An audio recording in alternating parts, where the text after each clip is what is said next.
हाम्रो class C को be को सकिसक्यो। अब क्लास ए को सबनेटिङ कसरी गर्ने त्यसको बारेमा भिडियो लिएर आएको छु।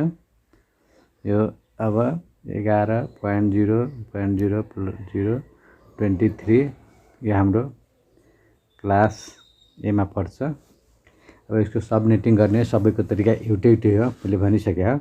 यो 23 नेटवर्क बिट हो, 23 वटा 1 गरिदिनु। 1 2 3 4 5 6 7 8 1 2 3 4 5 6 7 8 8 16 17 18 19 20 21 22 23 वटा भयो। 3 6 7 अब बाँकी 0 3 4 5 6 7 8 8 वटा हाल्नुपर्छ सबैमा। अब यो 23 वटा बिट भइसक्यो। अब यसलाई हामीले बाइनरी बिटमा लेखिदिनुपर्छ। यसको 255 हुन्छ, यसको 255, यसको 254, यसको 0। यही हाम्रो के भयो भन्दाखेरि न्यू सबनेट मास्क भयो। हामीले निकाल्ने फर्स्टमा न्यू सबनेट मास्क सबैमा यस्तै हुन्छ, जुन भए पनि एउटै हो। अनि त्यसमा हामीले सेकेन्डमा के निकाल्छ भने टोटल सबनेटको लागि के हुन्छ, अन बिट कतिवटा छ त्यो हेर्नुपर्ने हुन्छ।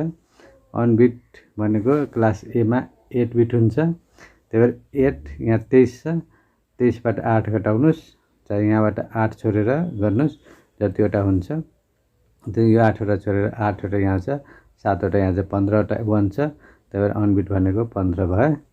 त्यसपछि सबनेट कतिवटा हुन्छ भन्दाखेरि टोटल सबनेट 2 को पावर 15 गर्ने हो। कति आउँछ भन्दाखेरि 3 2 7 6 8 यतिवटा सबनेट चाहिँ बन्छ।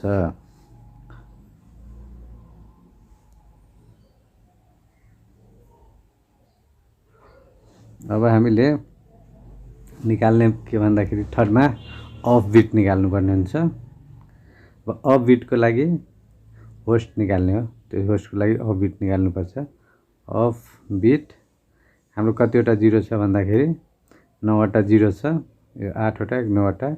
अब होस्ट कतिवटा हुन्छ भन्दाखेरि टोटल होस्ट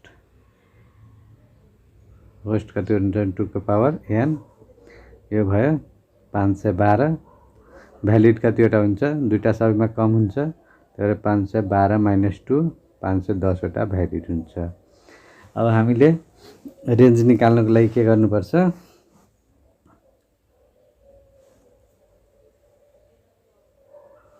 अब रेन्ज निकाल्नको लागि हामीले यो 255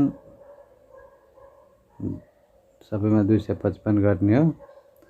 त्यहाँबाट तपाईँको यो सबनेट निस्केको हुन्छ त्यो घटाउनु पर्ने हुन्छ। 255 255 यो 254 अनि 0 रहेछ हाम्रो न्यू सबनेट मास्क, त्यही घटाउने हो। यो 0 हुन्छ, यो 0 हुन्छ, यो 1 हुन्छ, यो 255 हुन्छ। यसरी हामी रेन्ज पनि पत्ता लगायौँ।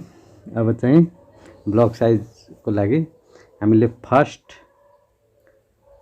सबनेट कसरी हुन्छ भन्दाखेरि सुरुमा हाम्रो कति दिइरहेको छ भन्दाखेरि 11.000 दिइरहेछ। त्यसमा कहाँसम्म जान्छ भन्दाखेरि यो जोड दिनुपर्छ यसमा, यसलाई कति हुन्छ 11.01 यो फर्स्ट सबनेट यहाँदेखि यहाँको रेन्जसम्म जान्छ। त्यस्तै सेकेन्ड सबनेट कहाँबाट जान्छ भन्दा यसको एक अगाडि आउँछ 11.020 हुन्छ, किन 255 माथि जाँदैन, त्यही भएर यो चाहिँ 2 भएर आउँछ। अब यसमा जोड्यो भने कति हुन्छ 11.0, अब 2 मा यो जोड्यो भने 3 हुन्छ अनि यो 255 हुन्छ। यस्तै कतिवटा सबनेट हुन्छ भन्दाखेरि सबनेट तपाईँको 32,768 वटा यस्तो हुँदै जान्छ, थर्ड फोर्थ गरेर यतिसम्म निकाल्नुपर्ने हुन्छ। यसरी हामीले क्लास ए को पनि सबनेट पहिलाको जस्तै हामी इजिली निकाल्न सक्छौँ। हस्, थ्याङ्क यू, धन्यवाद।